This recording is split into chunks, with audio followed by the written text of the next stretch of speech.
Welcome and good afternoon. Welcome to the Legal Affairs Committee on April 14th. We have pretty decent sized agenda for today.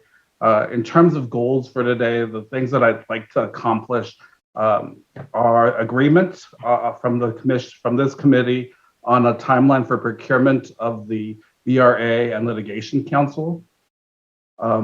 Discussion and resolution of the Gibson Dunn's conflicts of interest response. We did receive a response back on our on a request for clarification on conflicts of interest. Review and feedback and hopefully finalization of the VRA Council scope of work. And lastly, if we have time, the initial review and feedback on the litigation counsel scope of work, and as well as a conversation on the structure of how the co-counsel relationship with the litigation counsels might work. So with that, those will be the goals for today in terms of accomplishments, and we'll go through them one by one. But let's start with public comment to see if there's any comment from the community. Let's start with the roll call, Chair. Oh, appreciate that, Marion. Let's do roll call, and then we'll go into public comment. Do you like me to call the roll? That'd be amazing. Thank you. Commissioner Sadwani. Here. Commissioner Yee. Here. Commissioner Toledo. Here. All are present. Thank you. And with that, let's, Katie, would you please open up public comments? Yes, Chair.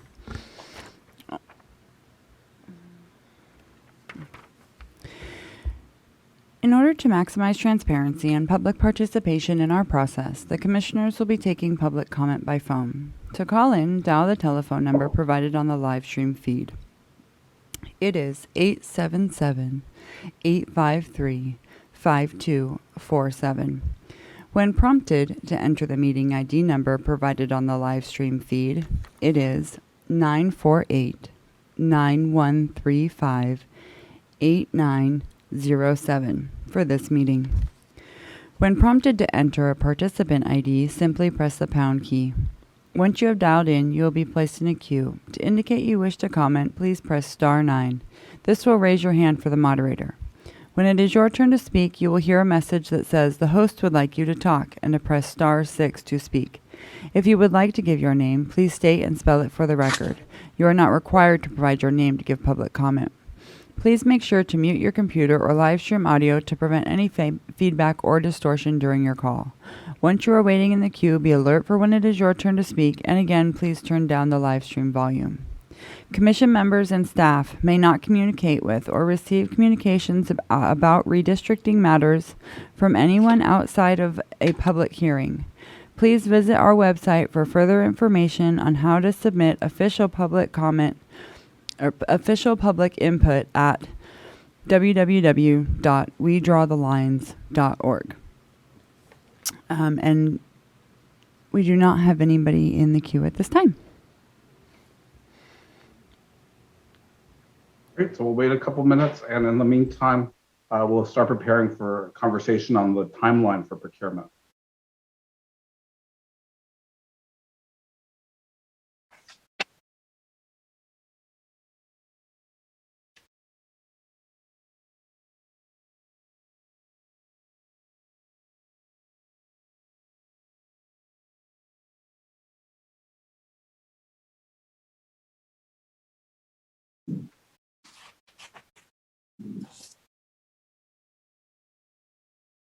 Okay, with that, we'll start talking about the timeline. So, in thinking about the timeline for procuring both the VRA and the litigation counsel, I wanted to think through some of the actions that need to happen from now until a contract can be finalized. And so, for VRA counsel, I'm hoping to be able to finalize the contract by the end of the month, and by that I mean finalize our scope of work, finalizing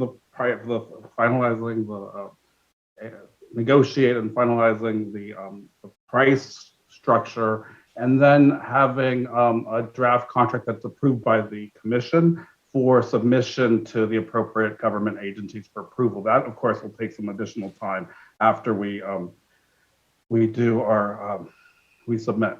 But in the meantime, what needs to happen would be a negotiation. Well, we need to finalize the scope of work, enter into negotiations on pricing structure. And in addition to that, my understanding is that the firm would like to add additional council, additional members of the team to their team at this time, and that they will be sending additional CVs and disclosures on any additional members. So that would have to happen through this process, as well as we'll need to do due diligence on any additional members and incorporate them into the agreement. In terms of, and the reason I'm thinking VRA Council, trying to work through the VRA Council now is because I anticipate that there will be VRA work that needs to happen over the summer, and sooner rather than later, that we'll need to start working on. And so prioritizing that RFI first, and then in the month of May, working through the litigation council contracts. At this point, it's 2.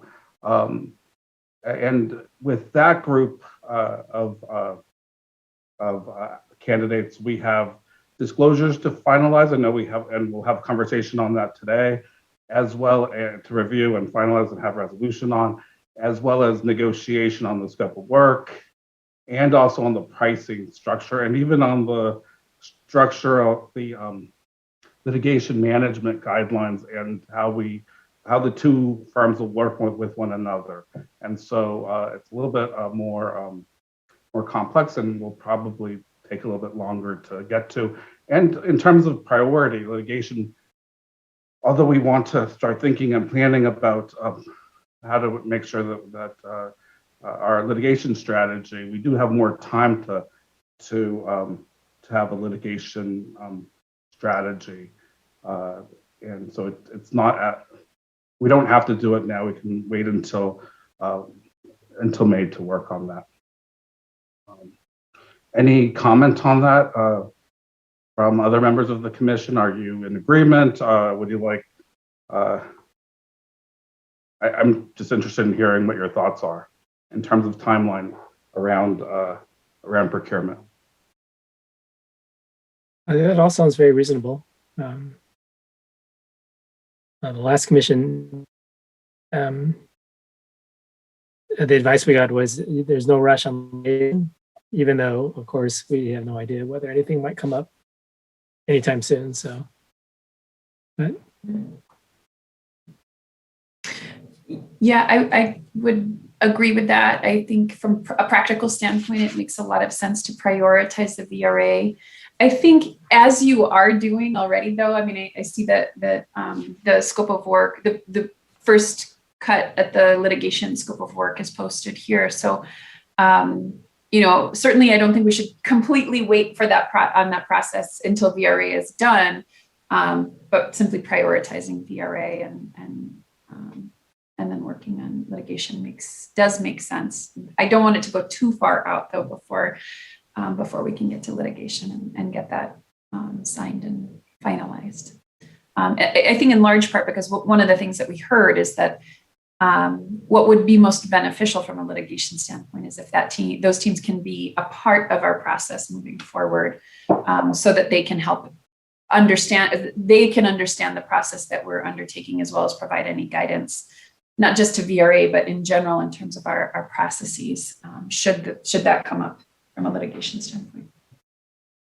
In terms of, and perhaps this is a question for Alvaro and Marian, in terms of once the commission approves moving forward with the contracts, we have draft contracts drafted, how long do you anticipate that it would take for us to get it through the appropriate government agencies for approval and Because it's in a contract for attorney support, I think it will move more quickly the commission has more discretion in hiring attorneys, and we can certainly ask for it to be expedited based on your need.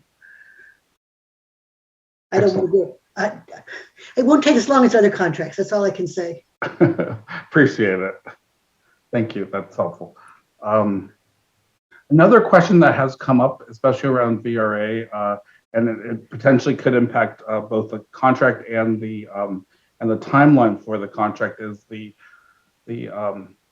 potential for the VRA a candidate to subcontract for the racially polarized analysis work. And so is that something that we can put in as a subcontract underneath under our VRA contract? That was certainly in the RFI. It was part of the RFI would allow for the VRA council to subcontract directly with potentially with consultants to help with that technical work. Is it something that would delay our would we be able to do that as one contract, or would we have to break it out into two? You could do it as one contract and include in your contract with the VRA council that funds for them to employ a VRA consultant. Appreciate that. Would that have any delay, given that it wouldn't be purely legal, or no? No, it is legal, and I don't think it would be any further delay. And it protects the attorney-client work product privilege a lot better. Mm-hmm. Thank you. Appreciate that. Marion, do you have any recollection from 2010, and maybe this is also a Raul question, but of how that was structured? My understanding was that the RPD analyst was contracted through Gibson Dunn in 2010, but that ultimately the contract itself was with the commission through an interagency agreement. So I'm just curious about how exactly that works, or how funding flows that way, if the money goes to the attorneys and then to the RPD analyst, or— Well, it depends. If you're going to do it by interagency agreement, then that's a fairly fast product.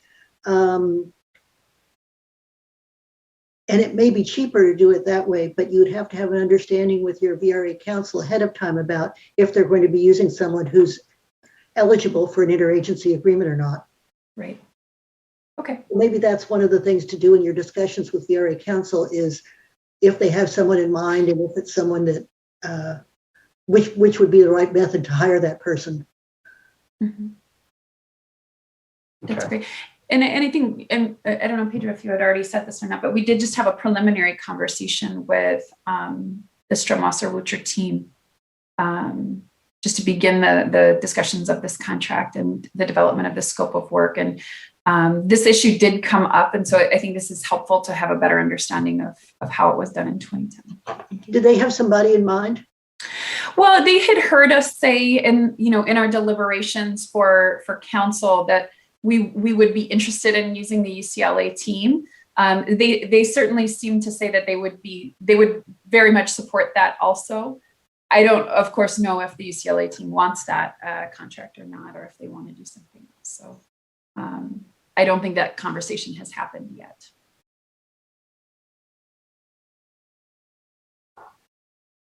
Great. So with that, let's move into the conversation around the draft scope of work for the RA Council. Has everyone had a chance to take a look at that? And the reason I added in the part about the John Lewis Advancement Bill and HR 1 is that there is some indication that those bills will be moving forward. And it was a great addition. Thank you. It's incorporated, or it should be incorporated.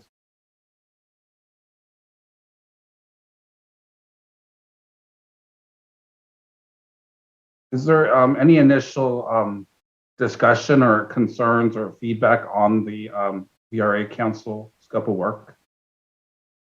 On item 3 and the general considerations, I was wondering if the reference to the Voting Rights Act of 1965 should mention the further amendments to it, because there have been several, to the present.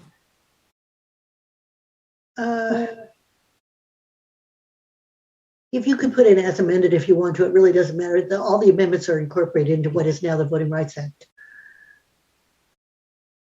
So we can make a little edit that says as amended. Yeah. Any other feedback on the scope of work?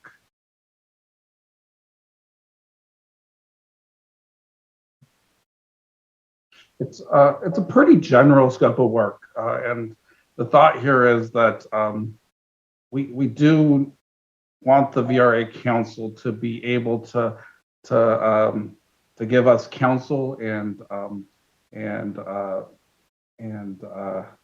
on all of the various issues related to VRA, as well as any potential risks to the commission, and also, of course, preparing any documentation and attending hearings as needed, but also working with our technical team, consultants, our line drawers, and our racialized our RPV analyst to help us in meeting all of the work requirements for the VRA. I don't know if you need to put it into the scope of work, but at some point to have a discussion with them and with the commission about whether you want to pay special attention to the 4 counties that were Section 5. That's a good point. I feel like I completely agree with that, Marion, and I think it is roughly, broadly speaking, covered under point 4 of general considerations. Section 5 is mentioned there, and my sense is that would be broad enough to have that conversation of whether or not we want to pay that special attention, whether or not it's advice.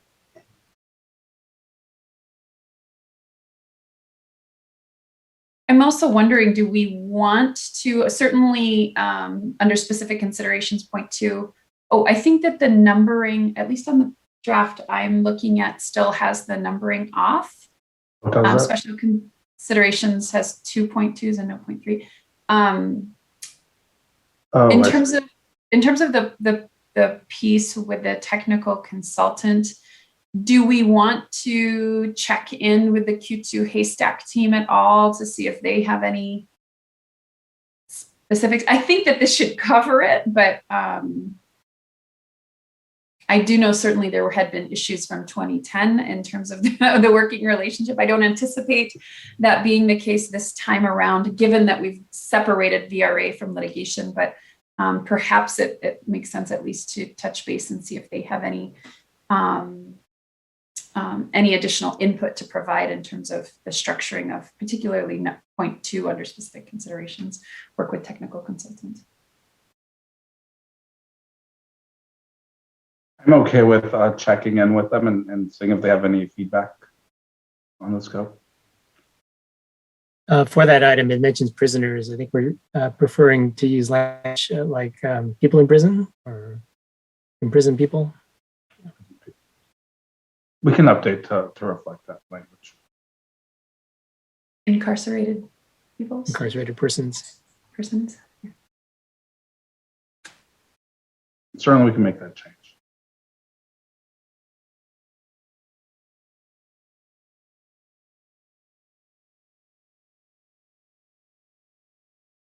Did we want to, and this might be too specific for the scope of work, create some kind of guidelines on how this work is to be done in terms of staffing, right?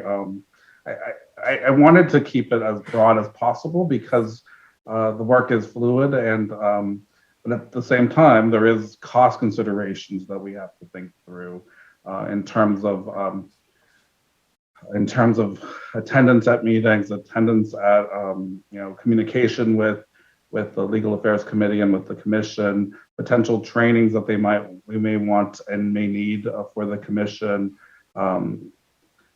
So I kept it very broad. You'll see that the litigation counsel is a little bit less broad. There's more guidelines and more specificity, and we'll probably have to, after this meeting, go back and add even more specificity.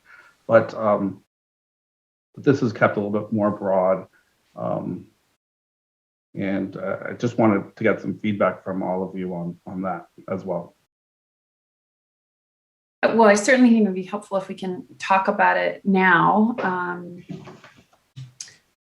And then from a contracting standpoint, I think there needs to be enough clarity of our expectations without also tying our hands too much, and not allowing and not having the flexibility that we might need as we navigate this process and perhaps find ourselves in uncharted territories. But I think it would be very helpful to talk through all of the pieces that you've discussed and what we anticipate that looking like, and then getting that feedback from the Stromwasser-Richard team about how they anticipate this working. Certainly, it seemed like, at least from our call, that Dale Larson and Fred Butcher would be very much involved. Of course, David Becker is the VRA expert part of that team. So you're right. I mean, when it comes to our meetings, right, who's going to be there? Do they need to be there at every meeting? Do we have a sense of specific meetings that we're going to have? I mean, to me, it would make a lot of sense that as soon as we can have this contract finalized, we would actually begin planning out what our VRA strategy would look like. So that includes things like Marion's question from before. Are we thinking about previously covered counties?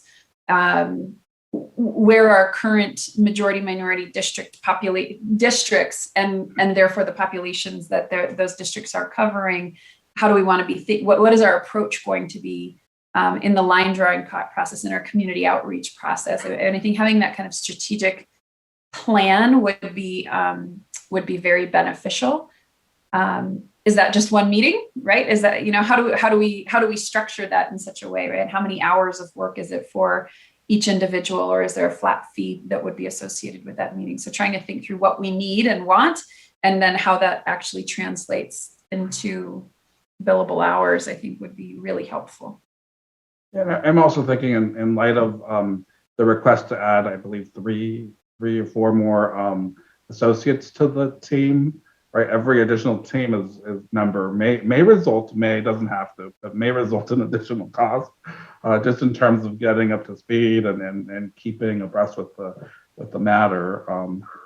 And so just making sure that we have that we're able to manage the contract and manage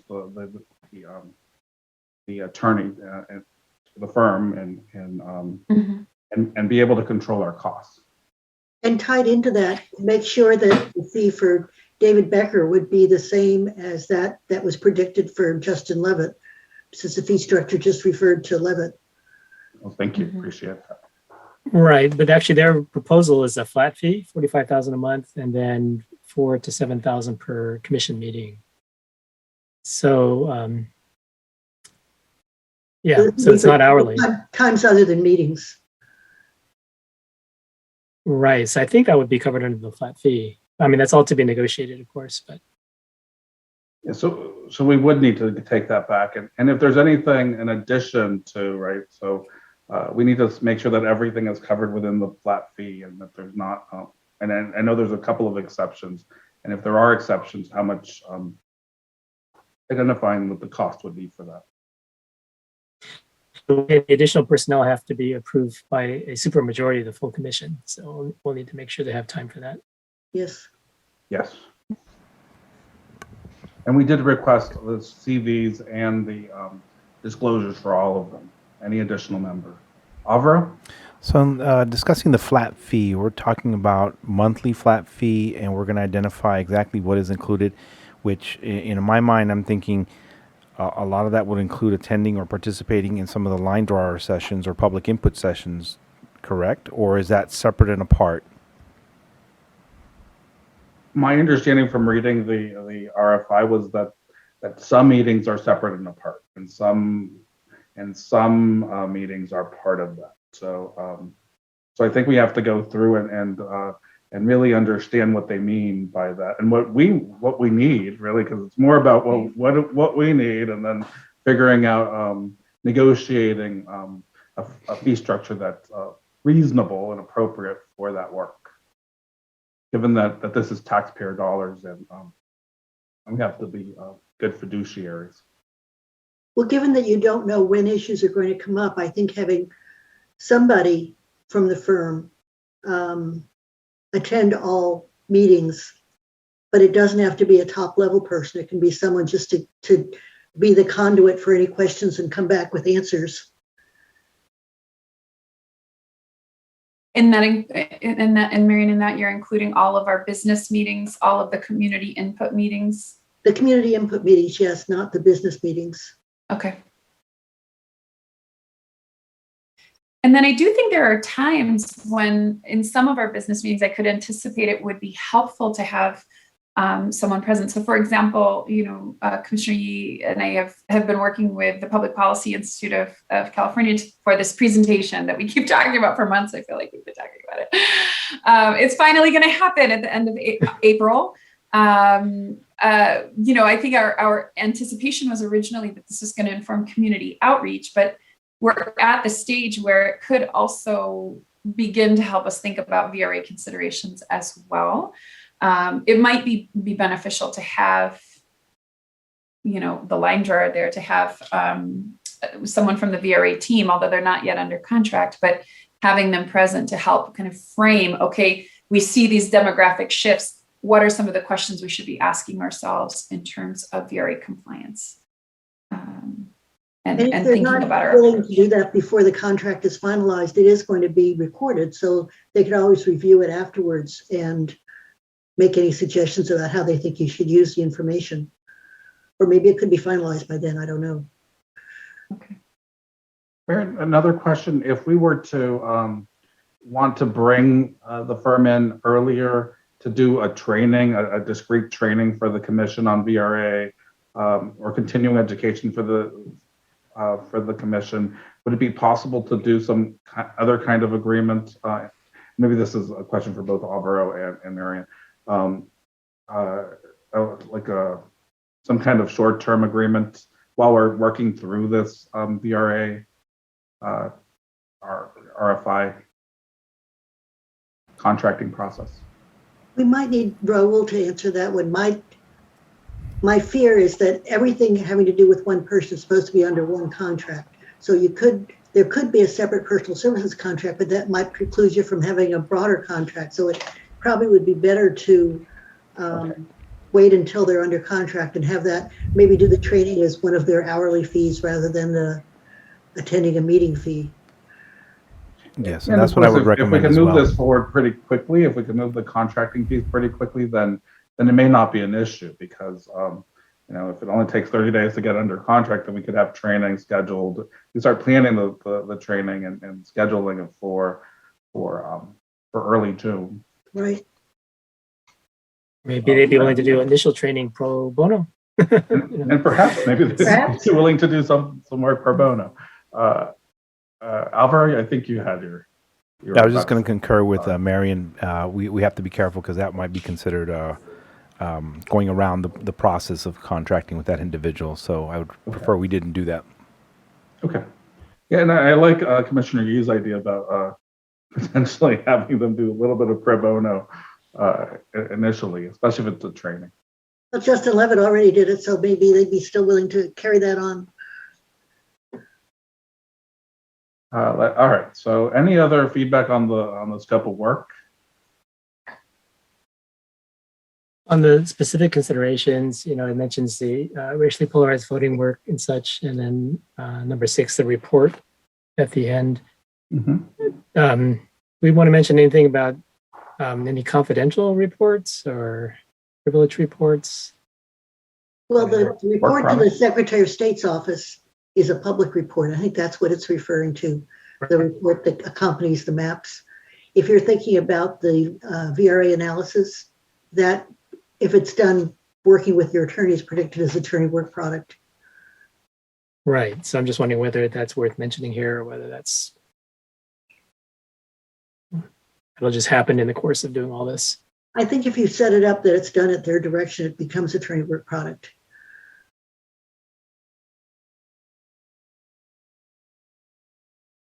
So we wouldn't need to specify that here. No. Yeah.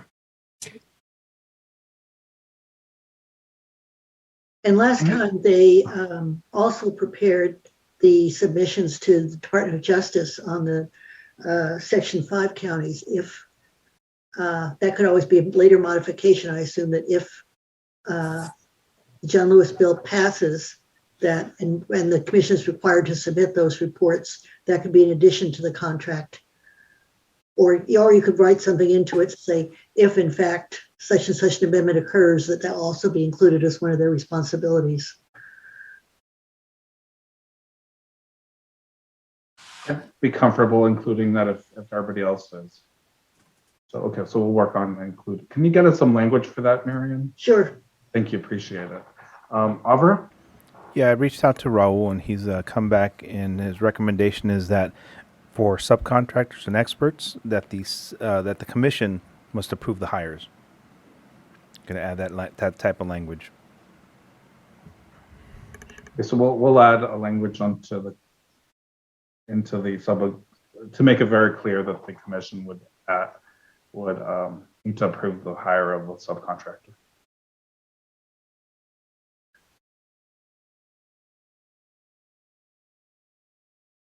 Any other feedback on the scope of work?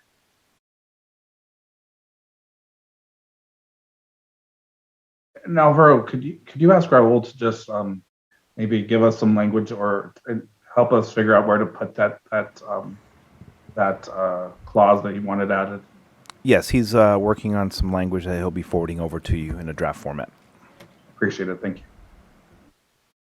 Any other feedback on the scope of work? Any hesitation with moving forward with all of the additions that we've talked about today? I don't have any hesitations. I wouldn't mind just going through a little bit more specifically, as you had raised previously, just in terms of the cost structure and what's included in a monthly flat fee. I think Marion had the suggestion of a junior associate being available at all of our community input meetings. I think having clarity on pieces like that. Again, I don't think it's necessarily the scope of work, but should be a part of the broader contract. So I don't know if you want to talk about that now or later, but I would like to just clarify some of our expectations to take back to them. And maybe they want to have senior associates at our meetings. I don't know. And that's perfectly fine for me. But I think understanding our minimum expectations would be helpful. I think that'd be good. I think this is a good time to have that conversation in terms of I think that's the time to fulfill the scope of work, right? Because we're really talking about how much resource we need to fulfill from the firm to fulfill the scope of work that we've developed. And some of that is attending all of our community meetings, and some of this is some of the research that they'll have to do, some of the reports that they'll have to do, some of the work with the technical consultants they'll have to do, which is, and of course, meeting with the legal affairs committees and committee and others as well. Any other addition? Do we want to take a look at what was proposed in the RFI? Does anyone have that up that we can look at the proposed cost structure? Because it would be helpful to see exactly what they proposed, and I don't have it in front of me, but I can pull it up as well. Maybe we can all pull it up. I have it on a piece of paper. Oh yeah, I think I have the paper copy actually as well. Might be better.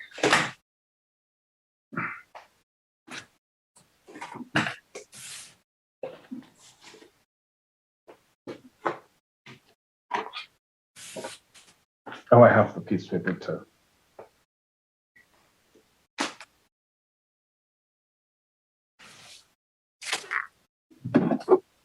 Litigation counsel one.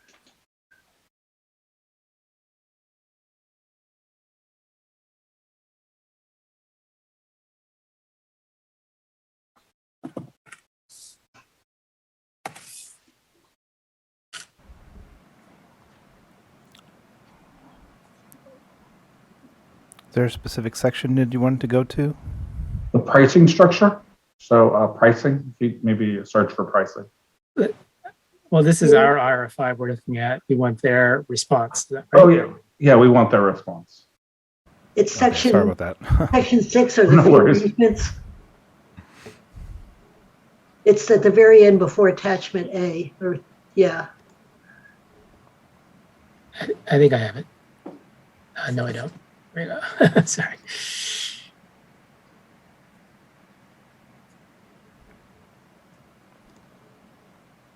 Okay, I think I found it here.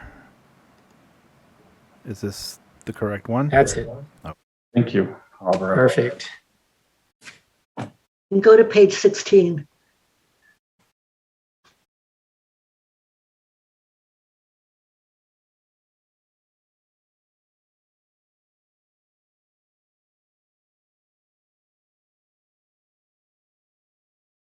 Here we go.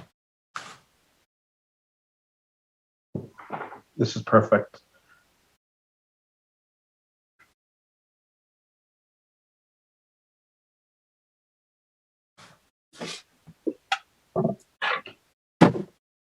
So this says they'll perform all of the work contained in the RFI, not including litigation, which of course there's a separate litigation RFI, or attendance at commission meetings.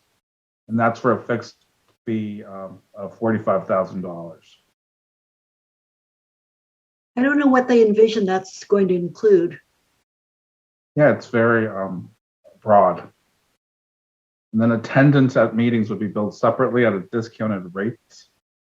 And the cost being between $4,000 to $7,000, depending on the personnel required to attend such meeting. And that's an 8-hour meeting. So that probably wouldn't be an associate level rate. That sounds like a much higher rate. And then out-of-pocket expenses are billed separately, and they're not included in the fixed fee. And the fees don't include the fees for external experts, and that would be the racialized polarized voting or other experts. And of course, they're giving us an opportunity to seek clarification. Now, I don't know for that first about the monthly fee, whether you'd be better off doing that on an hourly basis rather than for a fixed fee. Yeah, we almost want to we probably want to translate that into an hourly.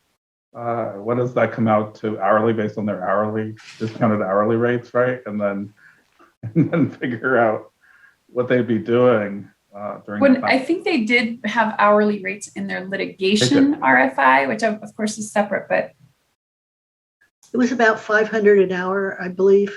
right, that's so. right. And it's hard for me to understand how many hours are they putting in each month? That'd be like 100 hours a month, wouldn't it, if it were 500, more or less? Right.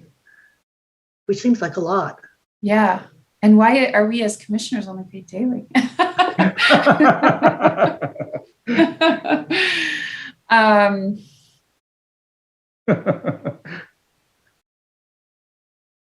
Since we're anticipating engaging them as litigation counsel as well,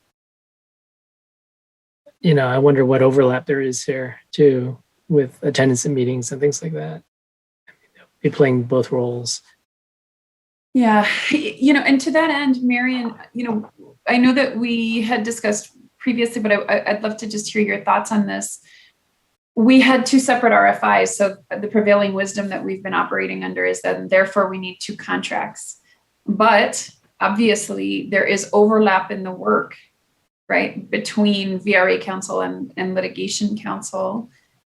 is there room for us to simply create one contract and solidify this fee structure for Stromwasser, or do we still need to just have two separate contracts?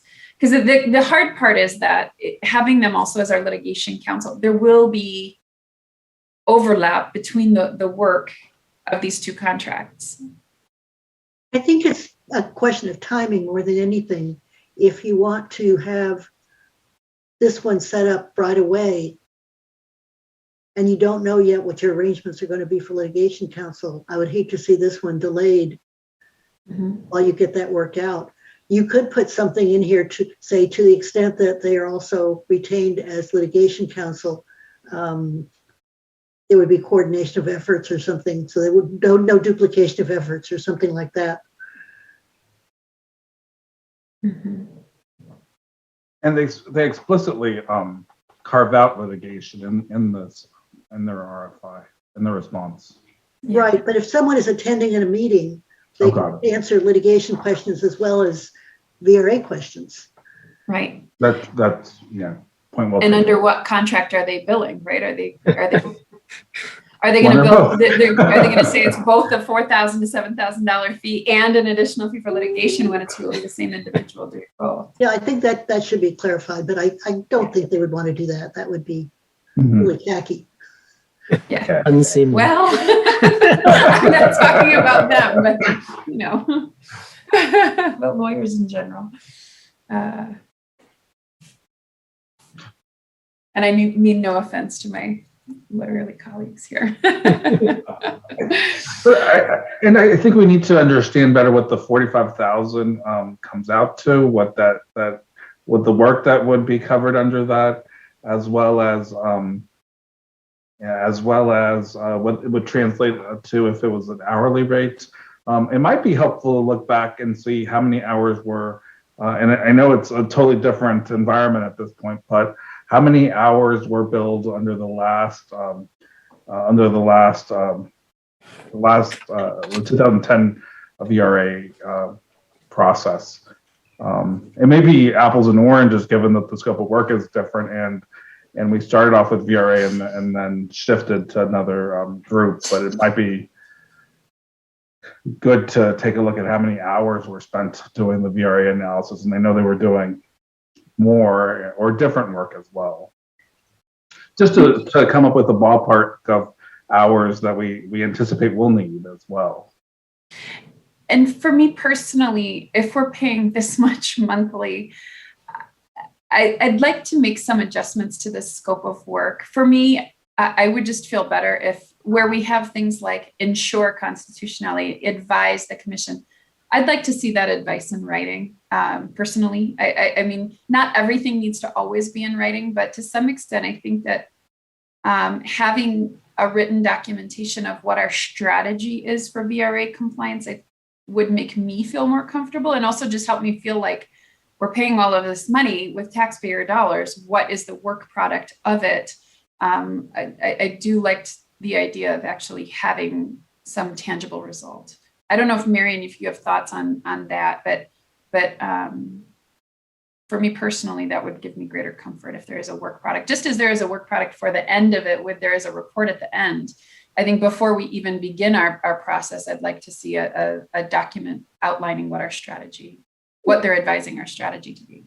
If I would add, if we stick to a flat fee, maybe potentially adding a minimum number of hours to be done per month, right? And I like the concept of in our scope of work, maybe outlining how we want the work product to be received, whether it's in writing or whether we expect trainings or adding that into the scope of work so that it's like a minimum of so many trainings or whatnot. I mean, I don't want to be so specific that it ties our hands either, but. Right. You could also do it in an alternative way of saying a lower fixed fee for up to a certain number of hours of work, and then for hours of work above that, they would be at an hourly rate. So if you think maybe, I don't know, 100 hours a month is going to be enough, say, I don't know, $20,000 for 100 hours of work, and then any work over that would be billed at their hourly rate, something like that. and as approved by the chief counsel and legal Sure. affairs committee or something like that. Sure. In And I pulled 2000, that number out of the air. I have no idea if that's an appropriate. Oh, I know. in 2010, I don't have the hourly, but the total pre-litigation billing, legal services, that's Gibson Dunn, the RPV, and Morrison Forster, was a little under 400,000. Do you know how many hours that was, or how many hours that represented? Yeah, no, I do not. No, either.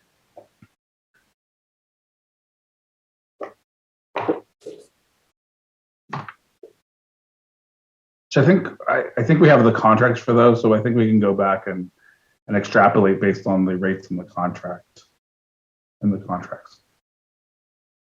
Their hourly as per the litigation piece was $575, is that correct? For the senior ones, yeah. Senior folks.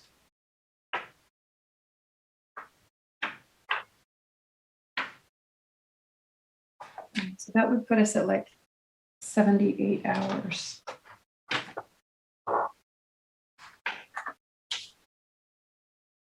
Well, and perhaps travel was also incorporated in some of this, right? So if travel was incorporated into that, maybe the fact that we're on Zoom, we anticipate, and hopefully we'll get a response from the governor's office soon. If we're mostly going to be on Zoom for most of this time, maybe we can recalibrate the numbers or work with them on recalibrating the numbers to take out some of the travel expense. Given that Zoom, there is a lot less travel involved with Zoom calls. Although I would definitely like to meet everybody in person sometime. Maybe the Legal Affairs Committee, since we're mostly all vaccinated, could meet in person at some point. Or Yes. some of us can, right? Love to. I am ready for it. I am vaccinated and ready to My go. husband and I had our first eating out at a restaurant outside, of course, last weekend. It was such a thrill. Yeah. Absolutely. Things we took for Yeah. granted. Absolutely. Yeah.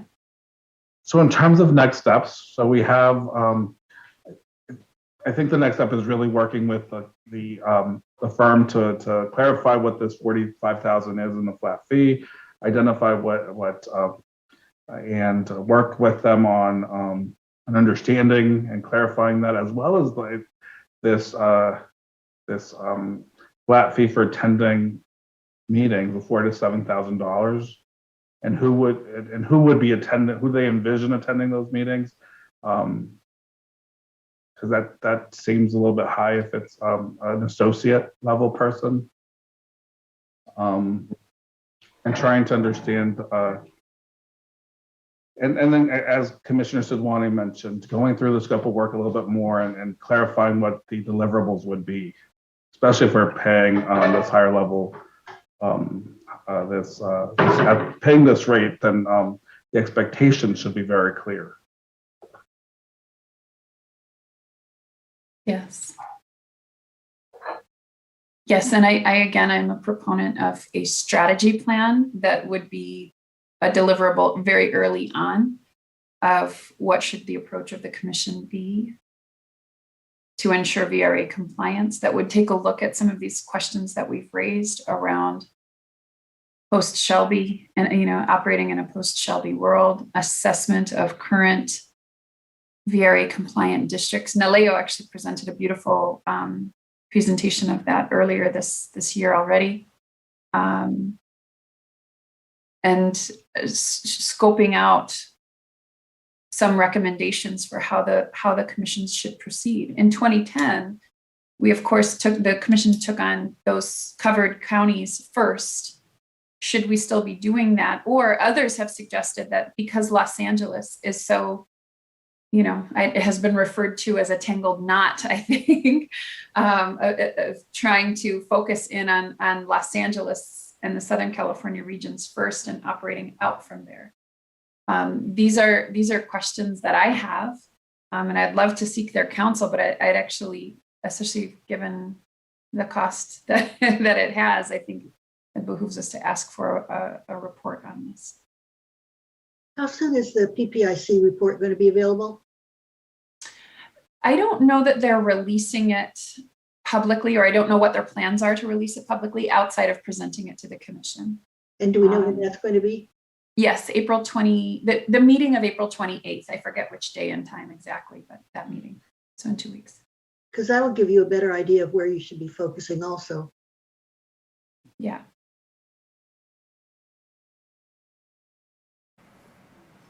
Yeah. Are there any other reports that we would be requesting from them? Because right now we're just outlining this one particular that is supporting our maps. But do we need to have a different report, maybe comparing, what those VRA areas are versus or were versus what they are now? Some type of analysis report, separate and apart from what what we would be incorporating into our final report. So I'm just thinking just some type of analysis of the changes to the VRA and the post changes to VRA. Mm-hmm. Yeah, I think what I was suggesting as I don't know, I'm thinking of it as like a strategy that would I think should include that for sure, right? Thinking about those current districts that are viewed as VRA compliant, majority minority districts, and taking into account the kinds of challenges that we'll face now in 2020. Mm-hmm. And you can certainly focus on them in that order and give them first attention. You can actually start drawing your districts, because one of the requirements is you start at the top of the map and work your way south as far as actually drawing districts. At least that's how they're numbered. And so you have to keep them all in order coming down to have the right number. Yeah. Yeah. So in terms of next steps, the next steps is probably another conversation with Strom, Wasser, and trying to get clarity on the fee arrangement, but also the deliverables, and that's something that we'll need to hash out and bring back to the group. And at least some conversation about coordination with their litigation work with us. Yeah, and ensuring that the litigation is figuring out how to keep the two separate, right, and making sure that litigation is clearly separate if we can't consolidate the two contracts. Well, I think the tenants at meetings should be coordinated so that they're not billing twice for attending the meeting. One is litigation, one is RPV. Oh, and I think you do need to talk about how they want to handle the RPV consultant. Yep. And I also wonder if they're adding additional associates. Of maybe some of those associates will be, and we don't want to, we don't want to restrict them, but having some of them be part of one of the litigation versus the VRA, or are they all going to be working on both of these contracts? I think we need clarification on that as well. Who's going to be working on what? And they're a smaller firm, so maybe that they will be working on both, but I think we need clarification. Yeah. And I think I'll just reiterate, Commissioner Toledo, I think we had charged you with giving you the free rein to advance this. I think this conversation has been really helpful and fruitful, and I think you've done an incredible job putting together this initial statement of work. And I just want to say I have full confidence that you can take all of our feedback and move forward and clarify these pieces. So, I do want you to feel like you can move forward and bring back a recommendation. Appreciate that. And I'm happy to help, Absolutely. of course. But just given all of the bag-leaking constraints and such things, I also feel very confident in you moving this forward. And I'm also thinking just in terms of time constraints, if we want to do this by the end of the month, Yes. we'll likely have to do it sooner rather than later. I mean, we could wait to do it the first week of May as well, depending on the commission calendar, but I appreciate that. And if everyone's comfortable, we'll continue working with the law firm on solidifying the fee structure, understanding it, aligning it with the scope of work, and of course, as Commissioner Sidwani said, making sure that the scope of work is aligned with the pricing structure, that we are getting what we're our money's worth for VRA, given that that is a very important piece of the work that we do. And just for Bagley team purposes, since you're a committee of 3, 2 would be majority. So it has to be one commissioner who does the negotiating with them. You can't have 2 at the same meeting, or that would be a illegal meeting of the committee. But I'll be happy to, if you want additional help, or I'm sure Alvaro would too. Okay, absolutely. Thank you. Is that the case, even though we've actually declared that votes have to be unanimous? Yeah, because that's different than what constitutes a quorum. Okay. So I do see that we have someone who wants to give comments. Katie, would you like to invite them to give comment? Yes, Chair, I can help you with that. Stand by. Oh, thank you, Christian.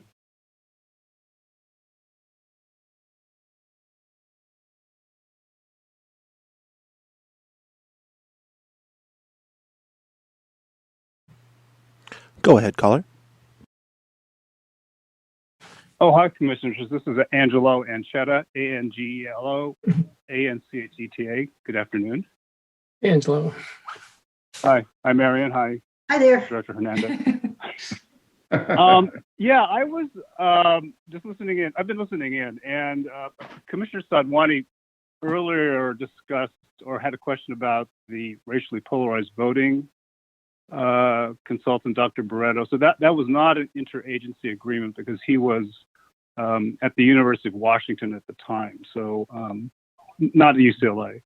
So that was done by a different process. I'm looking at some old emails from 2011 to try to get a better sense of how we processed all this. So I think it might be better for me to just try to send you something later in the week. Just from what I've seen so far, Dr. Barreto basically charged a flat fee per study. So that was based on sort of likely districts. We budgeted about $50,000. I think we exceeded that. And also later in the cycle, we did retain Dr. Barreto as an expert witness for the litigation post map. So that was an additional cost. I'm not sure how much that actually totaled up in the litigation costs, however. Anyway, there's a lot of different emails that are sort of in bits and pieces, and I just need to go through more of them to get a better sense. So, And Angela, this is Marion. I have a memory that we were able, because Washington is a public university, we were still able to use an interagency agreement, but that's something we can clarify and find out. But anyway, now that he is at UCLA, it wouldn't be an issue. Yeah. And there was, and again, I'm just looking at various attachments to the emails, and honestly, Raul would have a better sense or would have access to final versions of contracts and various agreements, but I do have a number of different sort of close to final versions of invitations for bids and other correspondence. And I don't know that the staff would necessarily have access to these, so maybe it has access to former counsel Kirk Miller's old emails, but it may be hard. But I would need to piece some of these together to kind of give you a better sense of the content and the timeline.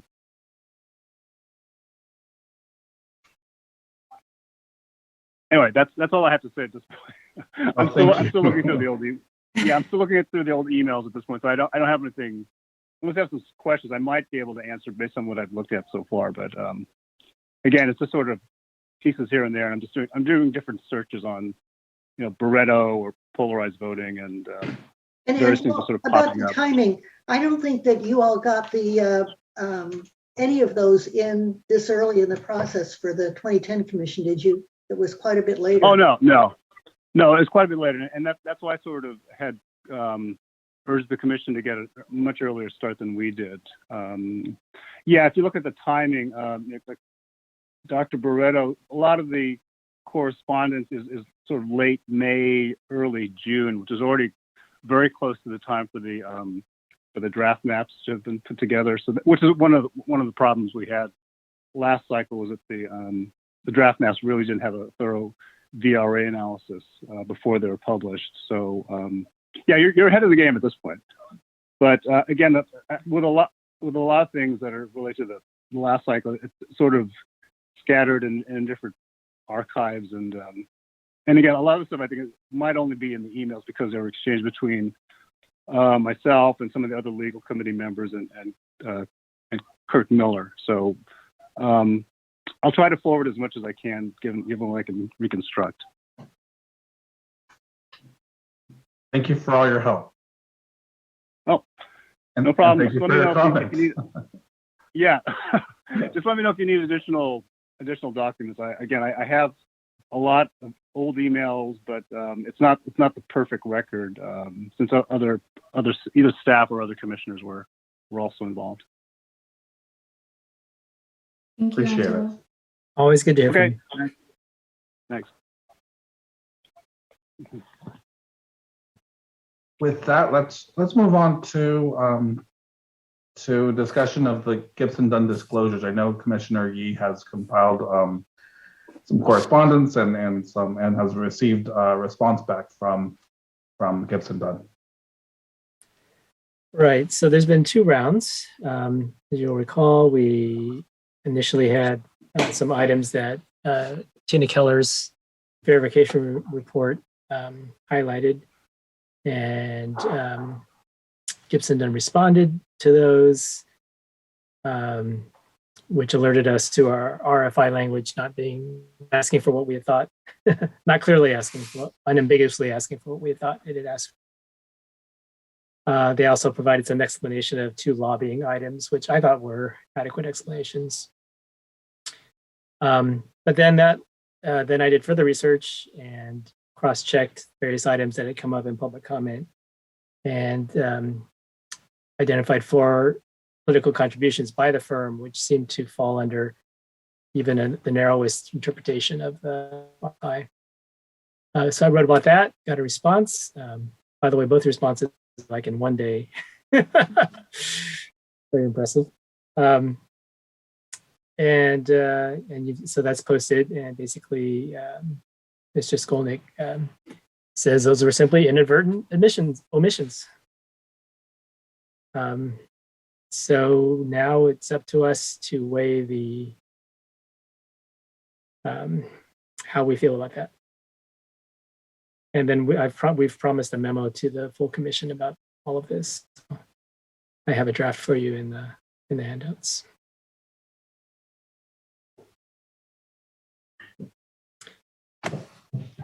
Thank you. And what is your recommendation in terms of, you've reviewed all of the disclosure and been the lead on this process in terms of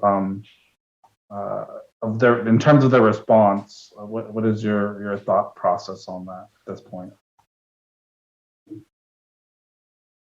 Because I see the facts in the memo. The facts in the memo are pretty clear. And very well outlined. You did an great job, a fantastic job of putting it all together. And so I'm curious to see what hear what your recommendation and what your thinking is on this. Sure. On one hand, I feel like all our reasoning for recommending them originally still hold. All the reasons that we thought they are a good pick despite some misgivings. Nevertheless, these inadvertent omissions, I mean, if you're going to be hiring a top dollar, legal firm, it's not the kind of thing you want to see, for sure, So on one hand, there was they responded promptly. did not contest, fully acknowledged, the nature of the omission. On the other hand, it had style, at least, for it to have occurred at all. So whether it's material enough to alter our recommendation, I don't know.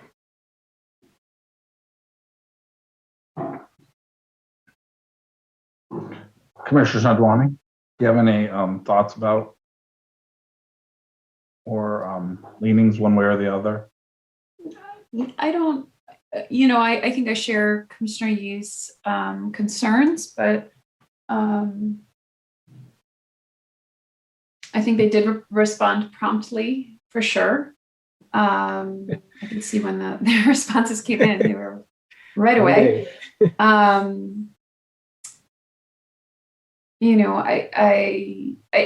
don't think it changes anything for me because we had these concerns from the get-go.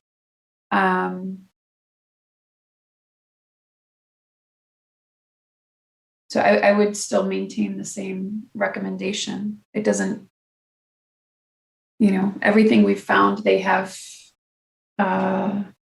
responded to in a timely manner.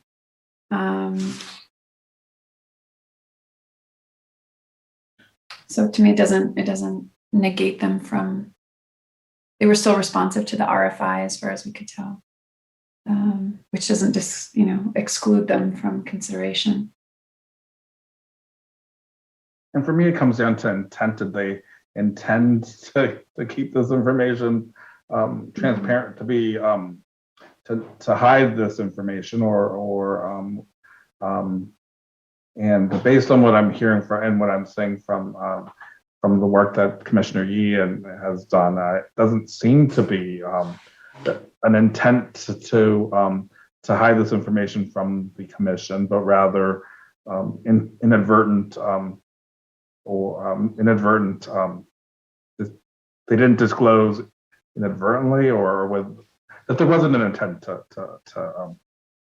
to not be transparent. Marion? I agree that the amounts aren't terribly significant. It does bother me a little bit, the inattention to the commission's request. The first time they were inadequate, then we came back and asked them questions about when the members of the public, and they explained that. And then Commissioner Yee did more research on publicly available information and found more. I don't know why they didn't pay closer attention, if not the first time, the second time, and to have to come back a third time.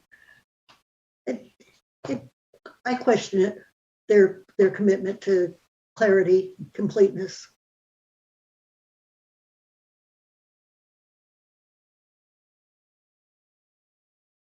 And it does bother me as well. And I wonder if it was a misinterpretation of our RFI and the request that we gave, or which is where, in terms of response, and their response, it seemed to be that was the case, but I'm not sure. Do you have any more clarification on that, Commissioner Yee? That was the case in terms of individual contributions, but there was no lack of clarity on firm contributions.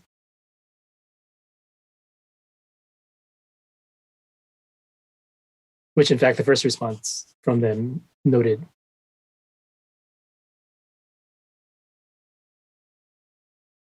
So the other issue with Gibson Dunn is of course pricing structure, and we did receive the pricing structure. Of course, it wasn't in the initial response. It was but they did provide that to us, and of course it's with a note that it is negotiable, but it is the rates are quite high. Hourly rates are quite high, and I'm not sure if those are posted publicly at this point. Not yet, but we will post them. That's right, yeah. I will say, when checking references, I did speak with the city attorney from the city of Santa Monica. That was one of the references listed. And he had he did say that when he came on, Gibson Dunn was already contracted, and one of the first things that he did was to negotiate the pricing. He didn't share with me the pricing he received, but so that did certainly impress upon me the need to negotiate with them and to push them for a fair price for their services, certainly as a government agency. That should be a matter of public record. City of Los Angeles or City of Santa Monica is subject to the same. Yeah, we can look for it.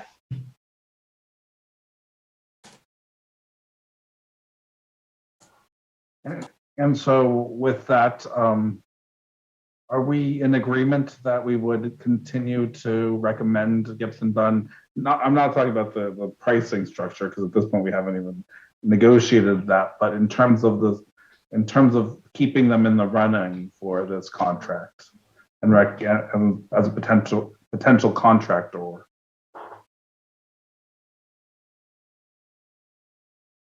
The three of us were in support.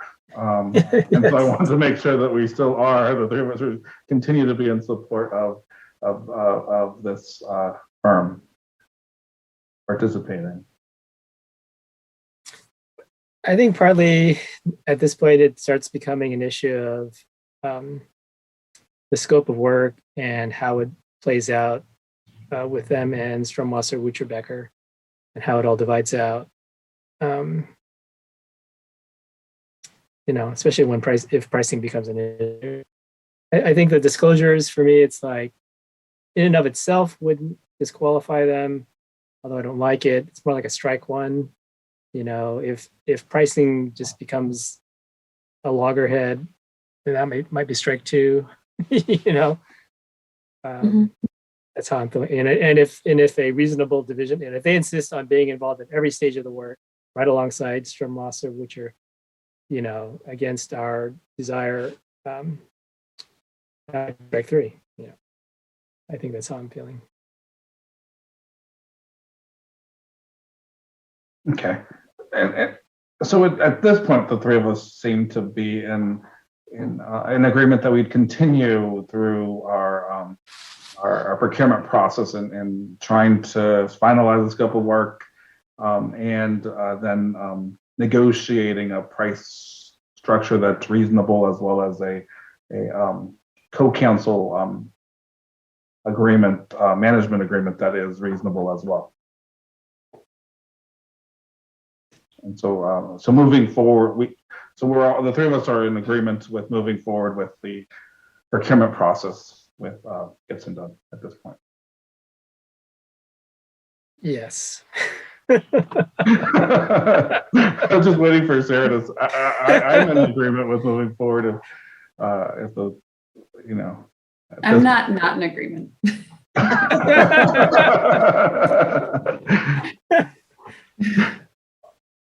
Okay, so we'll continue to work on the scope of work, as well as the pricing structure and management, co-counsel management, and just guidelines on how the two would work with one another. Actually, the three firms would work, or actually the two firms would work with one another based on the scope of work, the two scopes of work, or three scopes of work. So with that, do we want to look at the draft scope of work for litigation counsel that's posted online?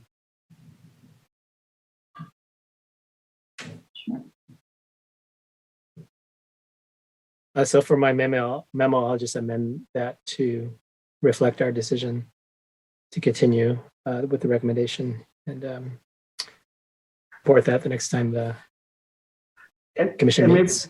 And maybe in the memo we can say that our recommendation is contingent on reasonable pricing structure and co-counsel arrangement, working arrangement. Agreeable relationship. Yeah. Maybe the disclosure issue will actually give us a little bit of leverage on something. Negotiating the pricing.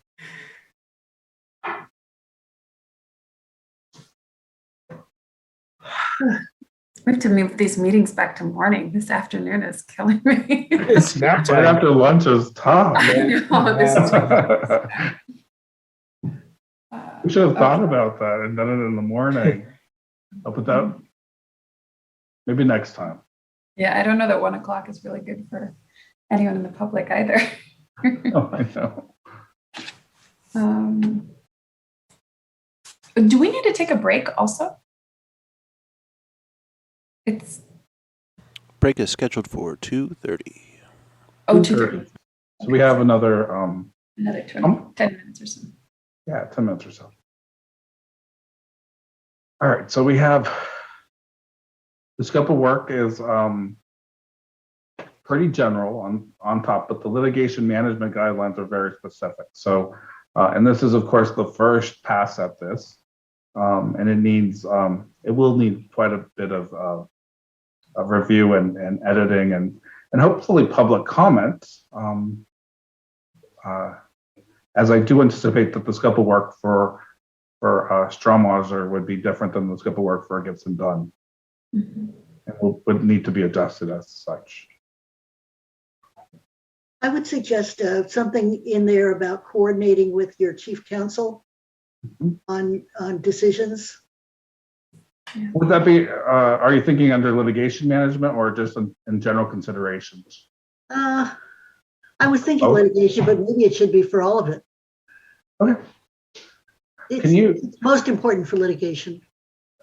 Can you maybe give us some draft language, go through it and see where? Sure. That'd be excellent. Thank you.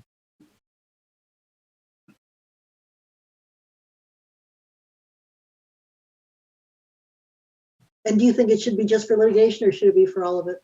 I agree. It should probably be for all of it, and then maybe just a general clause on top about for all of it, and then specifically for certain portions of the litigation.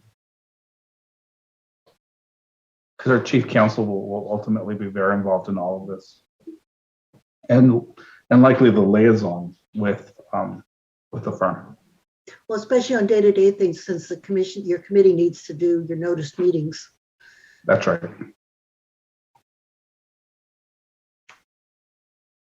I'm not seeing any language here for if we're engaging two firms. Right. Having our chief counsel and our commission and the commission have sole discretion over which firm works on what, right? I mean, So yeah, we'll need to modify. I anticipate we'll have one of these agreements for that there'll be two versions of this type of agreements, one for Gibson Dunn and one for Stromhauser. And depending on how we structure it, the reporting requirements would change, or not just the litigation management guidelines would change. Where we do discuss co-counsel is in case development and case strategy will be coordinated with co-counsel. And then again, in a couple of other places, but I agree with you. We probably need to put it under general considerations about sure. councils working with one another. Sure.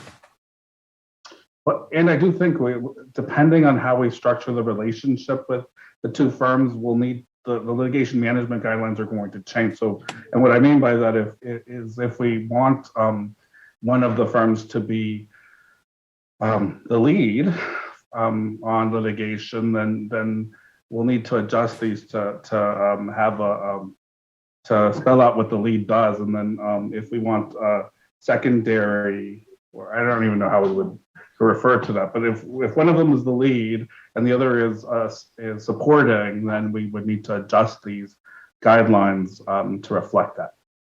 And then of course we would spell out who the lead was and then who the supporting firm. Well, you can't really specify who's going to be the lead and who's going to be supporting until you know what the litigation involves.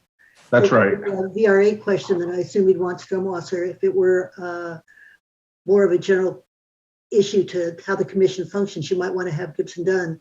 So maybe put in something that to be determined after we know what the litigation involves. That makes sense, especially with VRA work.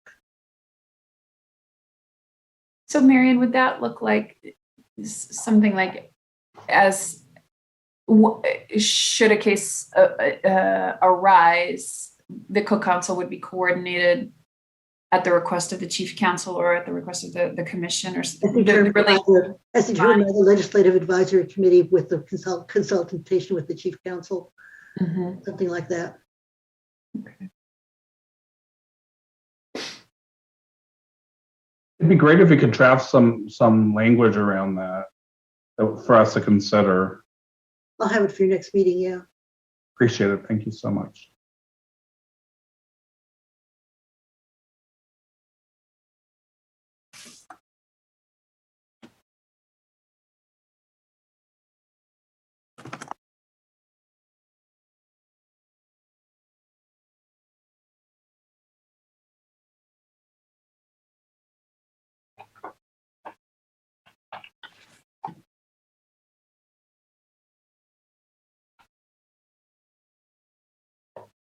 I was just gonna say, I don't have any other specific feedback on the draft as written, but I certainly agree with Commissioner Yee and the comments that we've had, that as we navigate the contracting between two different firms, I can anticipate that this would change,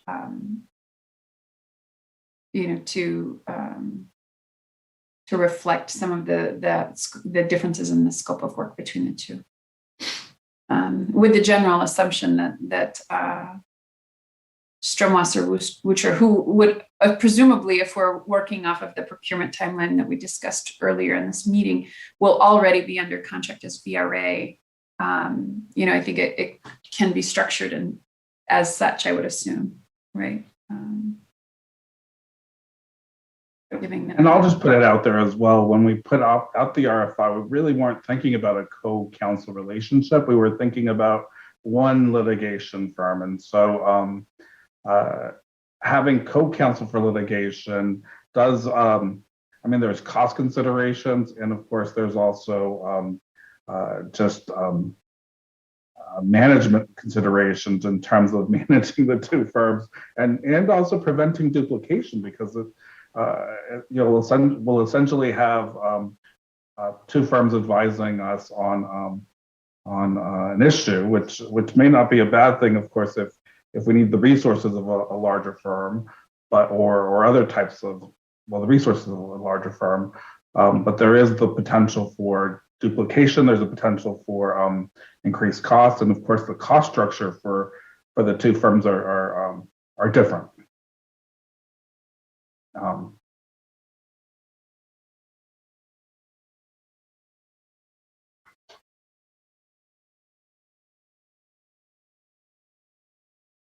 Any other feedback, Commissioner Yee or Commissioner Sadwani, changes that you'd like to see, or thoughts on revisions or additional clarification on items?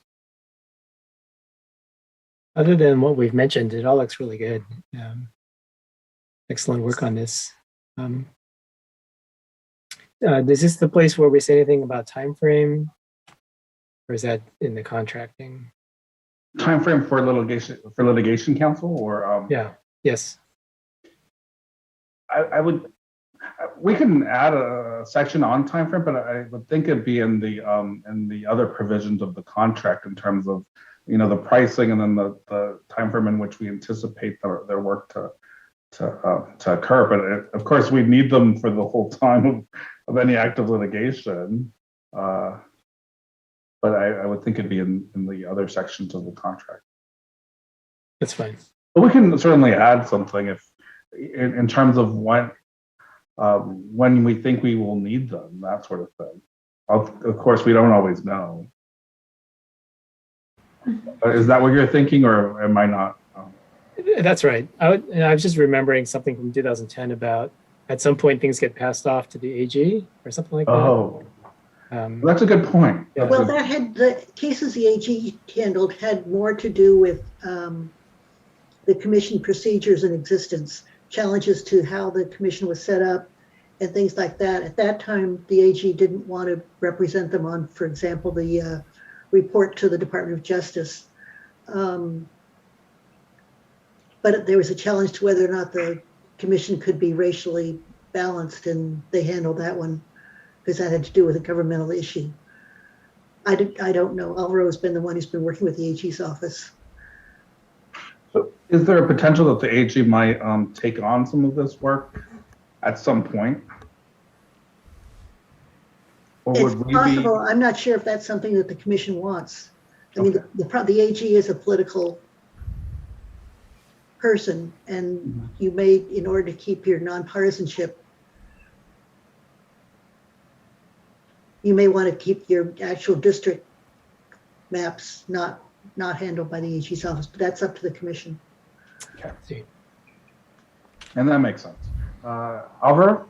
Yeah, so I just wanted to kind of bring this up because it was mentioned in the interviews that were conducted. We may have some litigation prior to the maps even being presented.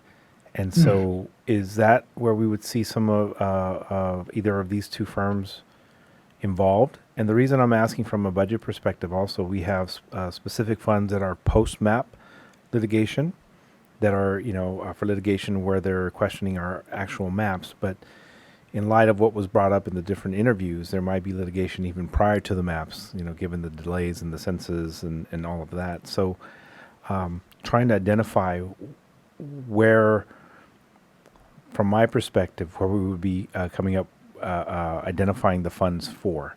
Because again, post-litigation, we have funding for that, but pre-litigation, there is some there too, but some of it is more VRA related. So just want to make sure we keep that in mind, and how do we structure that piece of it if it comes up? I'm not sure how you can predict what that would be. You're certainly right that with all the problems with the census, that may lead to litigation before the maps.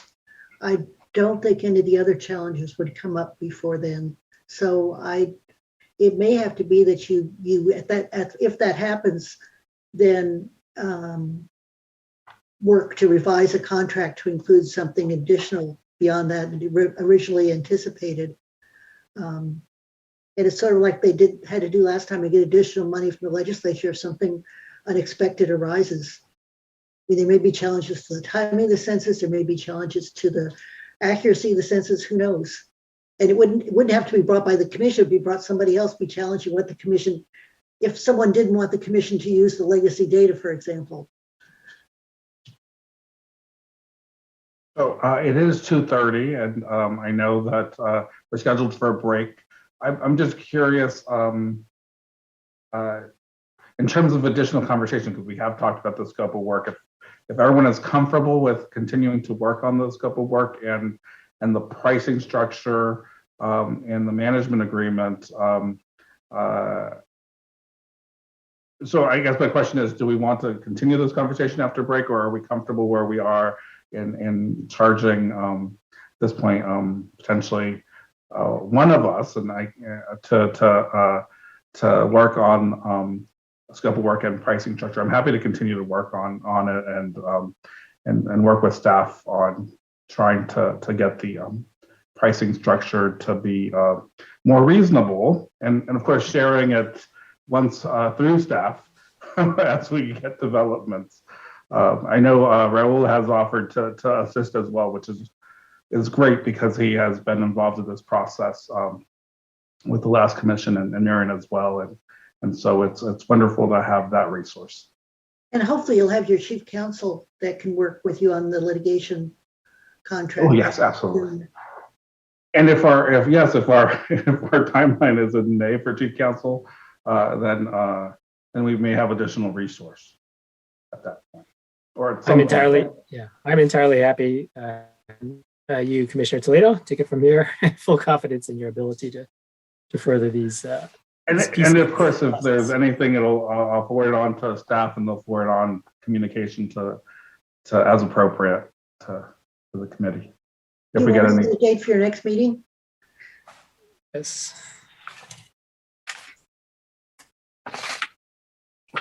You don't have one scheduled as of now. No, so if we wanted to schedule, the earliest we could schedule would be 14 days. Is that correct? Right.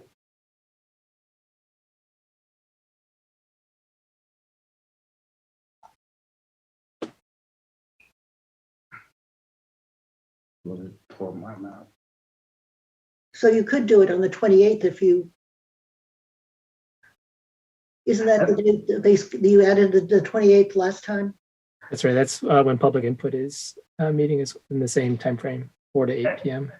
And I did alert the chair that we potentially would be having a meeting on the 28th. So I did alert and I did suggest. I just wanted to make sure and confirm with the rest of us that we are okay with that time and date. I'm okay with it, but didn't we put down, oh, it looks like morning might be free. I have in my calendar that we are planning to meet from 12 to 4 as a commission. Is that correct? Incorrect? Well, Aren't there interviews going on too around then? I believe, and I gave that alert prior to the last commission meeting.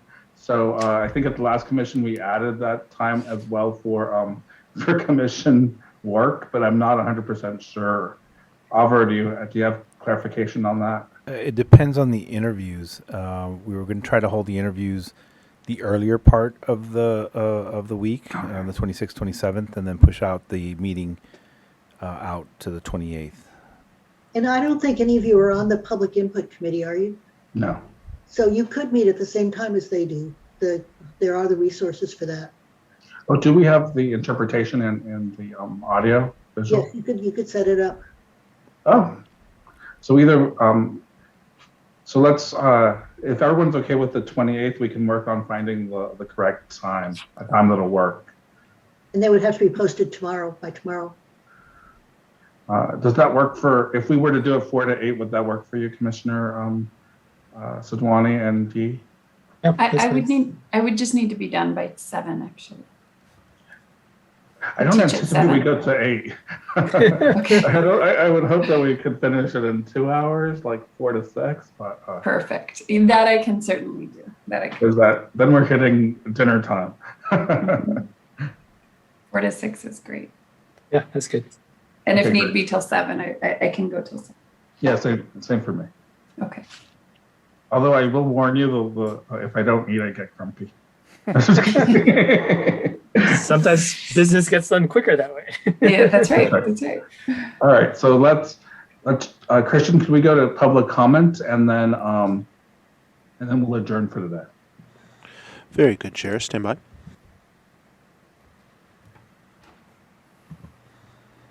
In order to maximize transparency and public participation in our process, the Commissioners will be taking public comment by phone. To call in, dial the telephone number provided on the live stream feed. It is 877-853-5247. When prompted, enter the meeting ID number provided on the live stream feed. It is 948-9135-8907 for this meeting. When prompted to enter a participant ID, simply press pound. Once you've dialed in, you'll be placed in a queue. To indicate you wish to comment, please press star 9. This will raise your hand for the moderator. When it is your turn to speak, you will hear a message that says the host would like you to talk. Press star 6 to speak. If you'd like to give your name, please state and spell it for the record. You are not required to provide your name to give public comment. Please make sure to mute your computer or live stream audio to prevent any feedback or distortion during your call. Once you are waiting in the queue, be alert for when it is your turn to speak, and again, please turn down the live stream volume. Commission members and staff may not communicate with or receive communications about redistricting matters from anyone outside of a public hearing. Please visit our website for further information on how to submit official input at wedrawthelinesca.org. And we have nobody in the queue at this time, Chair. We'll wait a minute and then we'll adjourn.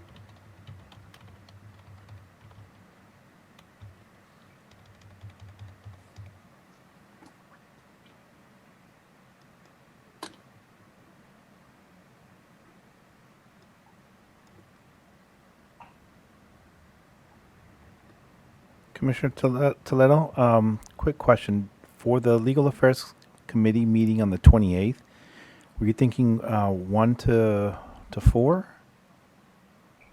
Because currently, I believe we have the public input design meeting scheduled for the 28th already. We were thinking of that, and if we can do them concurrently. So if we can schedule them concurrently, and of course that's if we have the resource to do that with interpretation and video audio as well. Christian, I think we talked about this before, and you can do 2 separate meetings at the same time. It is possible. It basically, it would be billed as 2 separate meetings. Sure.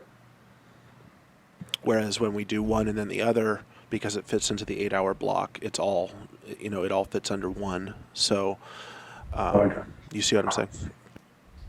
So in this case, you'd be working a full 8 hours plus another slot. Then. Well, if it's simultaneous, it's actually 2 crews. So we would have 2 completely separate crews going.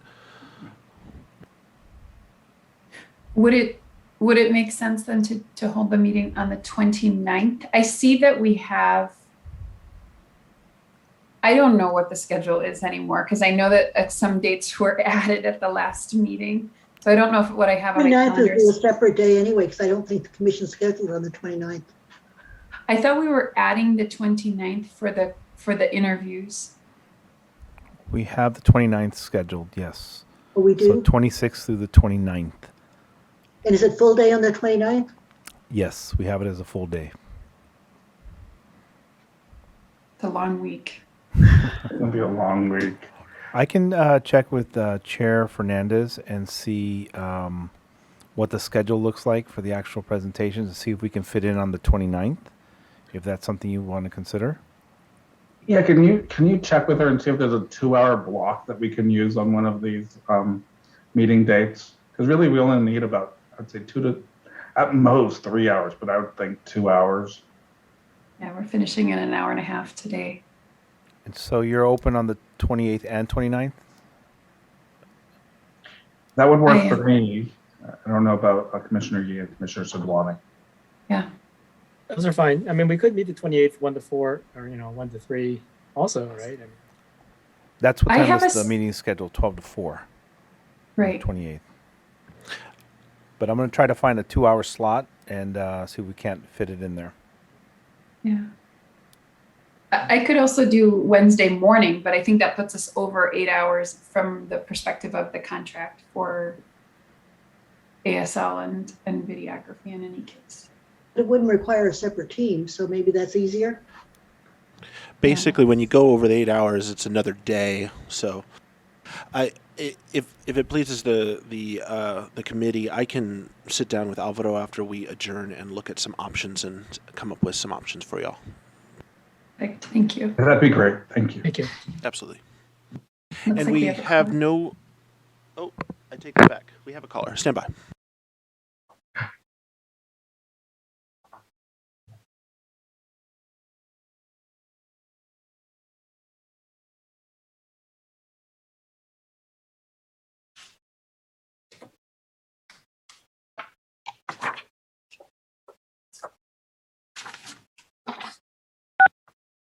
Go ahead, caller. Hi, good afternoon, commissioners. This is Jacqueline Cotto calling from Naleo Educational Fund. My last name is spelled C-O-T-O. And I wanted to call in to just, well, thank you for your work, first of all. And I am hearing your discussion around possibly scheduling a meeting for next Wednesday that would go simultaneously with the public input design. And so I just wanted to voice that for those of us who watch your meetings, if you can consider possibly not having meetings simultaneously, because I can't split myself in two. And so just take into consideration that those of us that view your meetings won't be able to attend both at the same time. And we do have limited capacity and staffing to be able to watch your meetings, and we definitely want to stay engaged and be part of so your consideration on that for the public. Thank you so much. And thank you for your public comment. We appreciate it and we'll take it into consideration. So with that, we'll adjourn for the day, and Alvaro will work with Commissioner Fernandez or Chair Fernandez and Christian to find times that work for a future meeting. And then, of course, we can work on posting the agenda. Great. Well, with that, Great. Thank you. Thanks, See you next Excellent everybody. work, Chair. Excellent work, Chair. thank you. And we'll see you guys at the next. We'll see you next week. Right.